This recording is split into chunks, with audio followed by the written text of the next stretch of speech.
തേവലക്കരയിൽ വിദ്യാർത്ഥി ഷോക്കേറ്റ് മരിച്ച സ്കൂൾ കെട്ടിടങ്ങൾക്ക് ഒരു പ്രശ്നവുമില്ലെന്ന ഫിറ്റ്നസ് സർട്ടിഫിക്കറ്റ് നൽകിയത് UDF ഭരിക്കുന്ന മൈനാഗപ്പള്ളി പഞ്ചായത്ത് ഭരണസമിതിയാണ്. കെട്ടിടത്തിന്റെ ഭാഗമായി സുരക്ഷിതമല്ലാത്ത ഏതെങ്കിലും ഭാഗങ്ങളോ നിർമ്മിതികളോ ഇല്ലെന്നും കോൺഗ്രസും RSPയും ഭരണം പങ്കിടുന്ന പഞ്ചായത്ത് പറഞ്ഞിരുന്നു.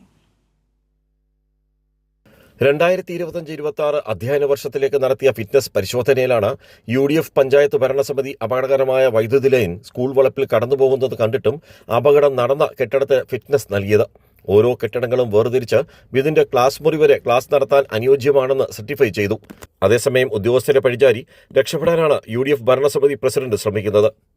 ആണ് അതിൻ്റെ ഫിറ്റ്നസ് വന്ന് പരിശോധിക്കുന്നത്. എയുമായി സംസാരിച്ചപ്പോൾ അത് കെട്ടിടത്തിന് ഫിറ്റ്നസ്സിന് പര്യാപ്തമായ സംഗതി ഉണ്ടെന്നാണ് പറഞ്ഞത്. പക്ഷേ ഇതിനെക്കുറിച്ചുള്ള ബാക്കിൽ നിർമ്മിച്ചിരിക്കുന്ന അഡീഷണൽ നിർമ്മാണത്തിനെക്കുറിച്ച് അവർക്കും അറിയില്ല എന്നുള്ളതാണ്. അവരിവിടെ വന്നത് സ്ഥല പരിശോധിച്ചു. പക്ഷേ അത് സാധാരണ ഫിറ്റ്നസ് കൊടുക്കുന്ന ഒരു സംവിധാനത്തിൽ വരുന്നതല്ല എന്നാണ്. താൽക്കാലിക ഷെഡ് എന്നുള്ളത് കൊണ്ട് അതിന് കൊടുക്കേണ്ടതില്ല എന്നാണ് നമ്മളോട് പറഞ്ഞത്. ഞാൻ എയുമായിട്ട് വിശദീകരണം ചോദിച്ചപ്പോൾ പറഞ്ഞത്.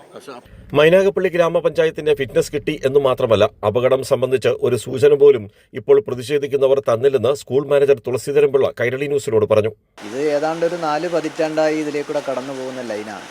ഇവിടെ പഞ്ചായത്ത് പ്രതിനിധികൾ വന്നിട്ടുണ്ട്, ഉദ്യോഗസ്ഥർ വന്നിട്ടുണ്ട്, DOഇന്നും AEOഇന്നും പിന്നെ KSEBിയുടെ എല്ലാ ഉദ്യോഗസ്ഥരും ഇവിടെ പലതവണയായി വന്നിട്ടുണ്ട്. ഈ കാലങ്ങൾക്കിടയിൽ ആരും തന്നെ ഇത് സംബന്ധിച്ച് ചൂണ്ടിക്കാണിച്ചിട്ടില്ല.